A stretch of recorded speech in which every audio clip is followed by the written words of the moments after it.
نوح علیہ السلام کا ایک بیٹا سام تھا۔ عرب اور بنی اسرائیل اسی کی طرف منسوب ہیں۔ اسی سام کے پوتوں سے ہود علیہ السلام پیدا ہوئے۔ ان کا نسب نامہ اس طرح ہے: ہود بن عبداللہ بن رباح بن جارود بن عامر بن اوس بن ارم بن سام بن نوح۔ ہود علیہ السلام کی قوم کو قوم عاد اور قوم ارم بھی کہا جاتا ہے، کیونکہ عاد اور ارم ہود علیہ السلام کے اجداد تھے۔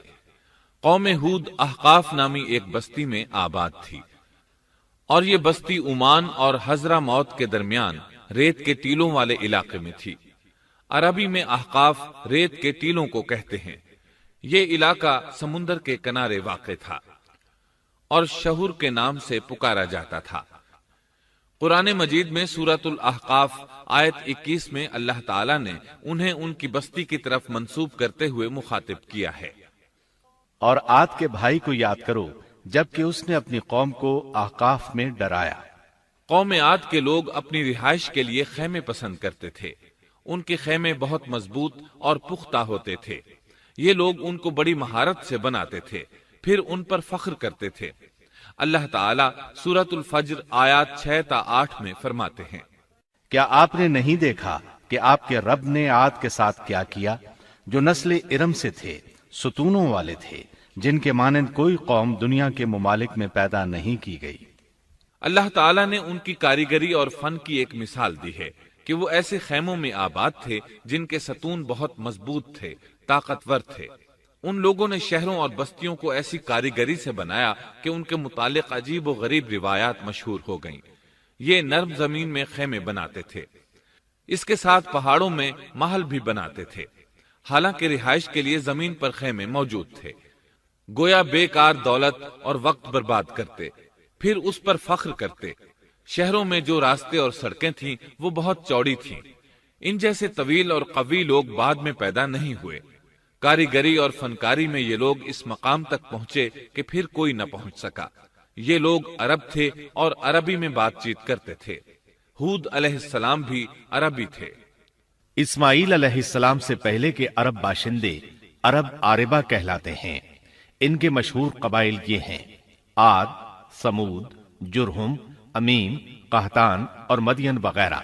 ابراہیم علیہ السلام کی اولاد میں اسماعیل علیہ السلام کے بعد آنے والے لوگ عرب مستعربہ کہلاتے ہیں۔ اسماعیل علیہ السلام عربی نہیں تھے، کنعانی تھے۔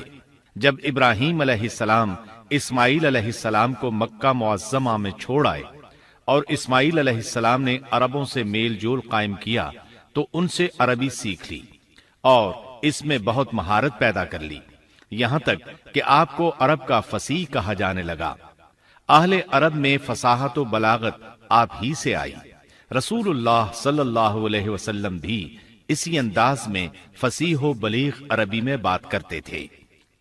طوفان نوح کے بعد جب دوبارہ لوگوں کو پیدا کیا گیا تو وہ ایک مرتبہ پھر ان بستیوں میں رہنے کے لیے چلے گئے جہاں نوح علیہ السلام رہا کرتے تھے۔ نوح علیہ السلام شام کے شمال اور ترکی کے جنوبی علاقوں میں رہا کرتے تھے۔ لوگ یہاں آباد ہو گئے، پھر یہاں سے کچھ لوگ فلسطین اور شام کی طرف ہجرت کر گئے اور کچھ لوگ جزیرے کی طرف ہجرت کر گئے، اور قوم عاد جزیرے کے جنوب میں آ کر آباد ہو گئی۔ اس وقت تمام لوگ توحید پر تھے۔ طوفان کے ساتھ جب زمین پامال ہو گئی تو اس پر سوائے نوح علیہ السلام کی اولاد کے اور کوئی زندہ نہ رہا۔ یہ لوگ توحید پرست تھے، لیکن وقت کے ساتھ ساتھ قوم عاد آباد ہوئی اور شیطان نے ان کے دلوں میں وسوسہ ڈالا۔ اس طرح وہ شیطان کی عبادت کرنے لگے۔ چنانچہ قوم نوح کے بعد سب سے پہلے جس قوم نے بت پرستی اختیار کی وہ قوم عاد تھی۔ اس قوم کو اللہ تعالیٰ نے بہت ڈیل ڈول دیا تھا، وہ بہت طاقتور قوم تھی۔ مفسرین بیان کرتے ہیں کہ ان کے جسم بہت مضبوط اور ٹھوس تھے، قد بہت لمبے تھے۔ آدم علیہ السلام کا قد 60 ہاتھ تھا، اس قوم کا قد بھی قریباً اتنا ہی تھا۔ اس طرف سورۃ الاعراف آیت 69 میں اشارہ موجود ہے۔ اللہ تعالیٰ فرماتے ہیں: اور تم وہ حالت یاد کرو جب اللہ نے تمہیں قوم نوح کے بعد جانشین بنایا اور ڈیل ڈول میں تمہیں زیادہ پھیلاؤ دیا، سو تم اللہ کی نعمتوں کو زیادہ یاد کرو تاکہ تم فلاح پا جاؤ۔ ہود علیہ السلام کی زبانی اللہ تعالیٰ ان کی فنکاری کو بیان کرتے ہوئے فرماتے ہیں کہ ہود علیہ السلام نے ان سے کہا، کیا تم ایک ایک ٹیلے پر بطور کھیل نشان لگا رہے ہو؟ مطلب یہ کہ یہ لوگ پہاڑوں کی چوٹیوں پر محل تعمیر کرتے تھے۔ جب ان سے کہا جاتا کہ تم رہتے تو زمین پر ہو اور گھر پہاڑوں پر بناتے ہو، اس کی کیا وجہ ہے؟ اور تم اتنے مضبوط محل تعمیر کر رہے ہو، گویا ہمیشہ یہیں رہو گے۔ وہ لوگ دراصل ٹیلوں، گھاٹیوں، دروں اور پہاڑوں پر عمارات تعمیر کرتے تھے، اور ان کا مقصد ان میں رہنا نہیں تھا، بلکہ صرف کھیل کود کے لیے ایسا کرتے تھے۔ ہود علیہ السلام نے انہیں جھنجھوڑا کہ تم ایسا کام کیوں کرتے ہو جس کا کوئی مقصد نہیں، جس کام کے فضول ہونے میں کوئی شک نہیں۔ ہود علیہ السلام انہیں واعظ کرتے تھے۔ اے میری قوم، اللہ نے تمہیں بڑی قوت سے نوازا ہے۔ تمہاری طاقت کا عالم یہ ہے کہ جب تم کسی پر ہاتھ ڈالتے ہو تو ظلم کرتے ہو، کوئی شخص تمہارے سامنے آنا گوارا نہیں کرتا۔ لہذا اللہ سے ڈرو اور میری پیروی کرو، اس سے ڈرو جس نے ان چیزوں سے تمہاری مدد کی۔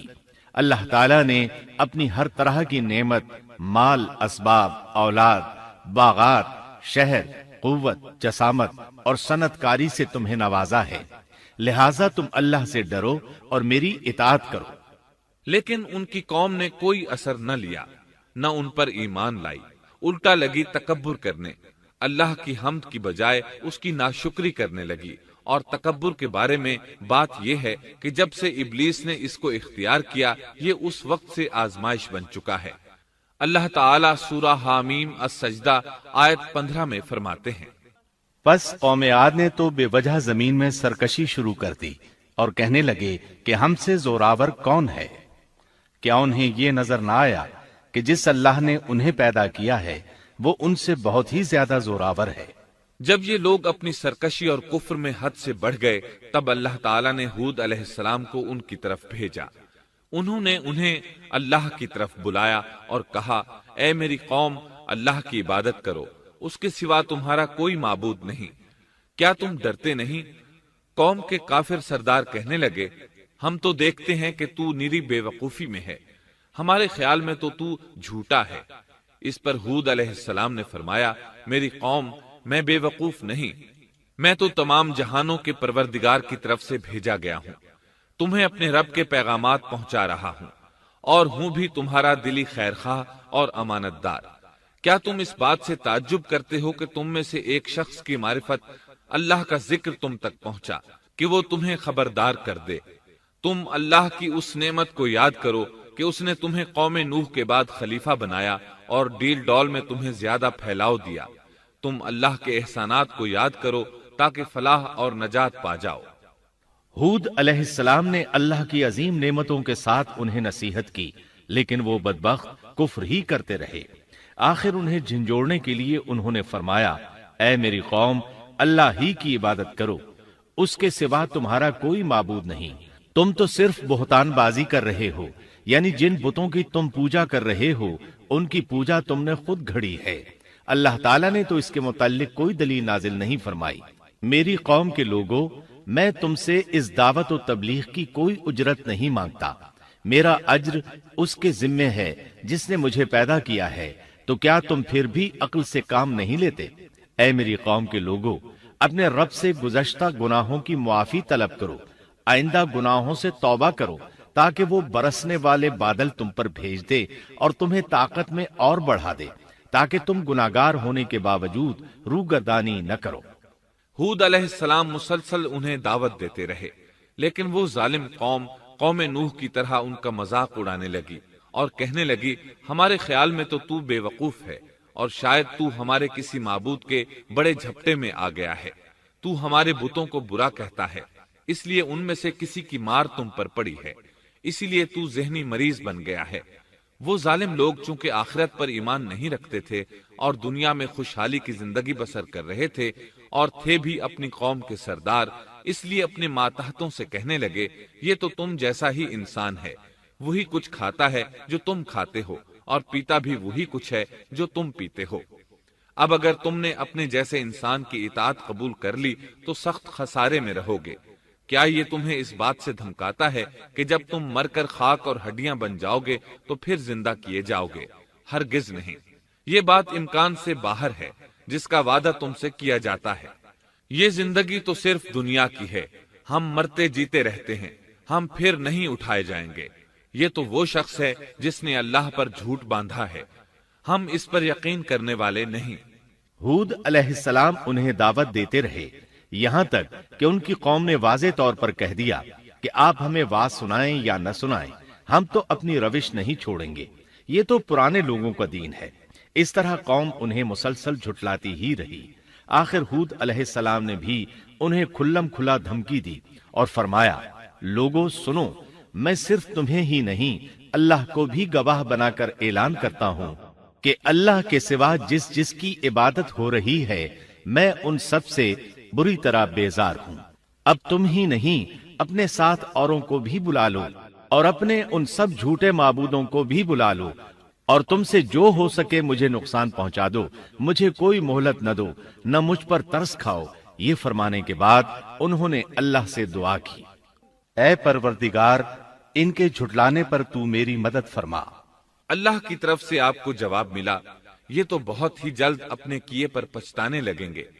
اللہ کے نبی کا انکار کرنے، اس سے بغض رکھنے اور اس کا مذاق اڑانے والوں کا انجام کیا ہوا؟ اللہ نے انہیں ایسے زناٹے کی آندھی سے تہس نہس کیا کہ جس کی تاریخ میں مثال نہیں ملتی۔ اللہ نے ان سے بارش روک لی، اس سے خشک سالی کی کیفیت پیدا ہو گئی، درخت اور پھل ختم ہو گئے، وہ لوگ بارش کی خواہش کرنے لگے۔ اسی حالت میں ایک دن اللہ نے انہیں عذاب دینے کا ارادہ فرمایا۔ انہوں نے دیکھا ایک سیاہ بادل ان کی طرف بڑھ رہا ہے، خوشی سے اچھلنے لگے، کہنے لگے یہ بادل ہم پر برسنے والا ہے، جبکہ ان کا خیال غلط تھا۔ دراصل ابر کی صورت میں یہ وہ قہر الہی تھا جس کے آنے کی وہ جلدی مچا رہے تھے۔ وہ عذاب ان کی بستیوں کی تمام چیزوں، پھلوں، خیموں، درختوں کو تہس نہس کرتا ہوا آیا۔ اسے اللہ کا یہی حکم تھا۔ آندھی اس قدر زبردست تھی کہ پہاڑوں پر ان کے تعمیر کردہ محلوں تک کو اڑا لے گئی۔ مجرموں کا یہی بدلہ ہے۔ اللہ تعالیٰ سورۃ الزاریات آیت 41 اور 42 میں فرماتے ہیں، اسی طرح عادیوں میں بھی ہماری طرف سے تنبیہ ہے، جبکہ ہم نے ان پر خیر و برکت سے خالی آندھی بھیجی، وہ جس جس چیز پر گرتی تھی اسے بوسیدہ ہڈی کی طرح چورا چورا کر دیتی تھی۔ اس آندھی نے ہر چیز کو فنا کر کے رکھ دیا۔ اللہ تعالیٰ ان کی تباہی ایک جگہ ان الفاظ میں بیان کرتے ہیں، قوم عاد نے بھی جھٹلایا، پس کیسا ہوا میرا عذاب اور میری ڈرانے والی باتیں۔ ہم نے ان پر تیز و تند مسلسل چلنے والی ہوا ایک لگاتار منحوس دن میں بھیج دی، جو لوگوں کو اٹھا اٹھا کر دے پٹکتی تھی، گویا کہ وہ جڑ سے کٹے ہوئے کھجور کے تنے ہیں۔ پس کیسی رہی میری سزا اور میرا ڈرانا؟ یقیناً ہم نے قرآن کو نصیحت کے لیے آسان کر دیا ہے، پس کیا ہے کوئی نصیحت پکڑنے والا؟ ایک تیسرے مقام پر اللہ نے ان کی ذلت اور رسوائی کا ذکر یوں کیا ہے، قوم عاد بے حد تند اور تیز ہوا سے غارت کر دی گئی۔ وہ ہوا ان پر برابر لگاتار 7 رات اور 8 دن تک اللہ کے حکم سے چلتی رہی۔ آپ وہاں ہوتے تو دیکھتے کہ وہاں لوگ یوں چاروں شانوں چت گرے پڑے ہیں جیسے وہ کھجوروں کے کھوکھلے تنے ہوں۔ کیا ان میں سے کوئی بھی آپ کو باقی نظر آ رہا ہے؟ ہود علیہ السلام کو اللہ تعالیٰ نے اپنی رحمت سے نجات دی۔ باقی تمام جگہوں پر تباہی تھی، لیکن جس جگہ ہود علیہ السلام اور ان کے ساتھی تھے اس طرف یہ ہوا پھٹکی بھی نہیں۔ کہا جاتا ہے کہ ایک باڑ تھی جس میں ہود علیہ السلام، حیوانات، چوپائے اور ان پر ایمان لانے والے تھے، اور آندھی نے ہر چیز کو فنا کر ڈالا۔ اللہ تعالیٰ سورہ آراف آیت 72 میں فرماتے ہیں، غرض ہم نے انہیں اور ان کے ساتھیوں کو اپنی رحمت سے بچا لیا اور ان لوگوں کی جڑ کاٹ دی جنہوں نے ہماری آیتوں کو جھٹلایا تھا اور وہ ایمان لانے والے نہ تھے۔ اسی طرح سورہ ہود میں اللہ فرماتے ہیں، جب ہمارا حکم آ پہنچا تو ہم نے ہود کو اور ان کے ساتھیوں کو اپنی خاص رحمت سے نجات دی۔ ہم نے ان سب کو سخت عذاب سے صاف بچا لیا۔ یہ تھے قوم عاد کے لوگ جنہوں نے اپنے رب کی آیتوں کا انکار کیا اور اس کے رسولوں کی نافرمانی کی، اور ہر ایک سرکش نافرمان کے حکم کو مانا۔ دنیا میں بھی ان پر لعنت لگا دی گئی اور قیامت کے دن بھی۔ دیکھ لو قوم عاد نے اپنے رب سے کفر کیا، ہود کی قوم عاد پر لعنت ہو۔ اس طرح قوم عاد تباہ ہو گئی۔ ان کے بعد مومنوں نے ان کے باقی بچ جانے والے مکانات پر قبضہ کر لیا اور وہاں رہنے لگے۔ پھر ہود علیہ السلام نے حضرہ موت میں وفات پائی۔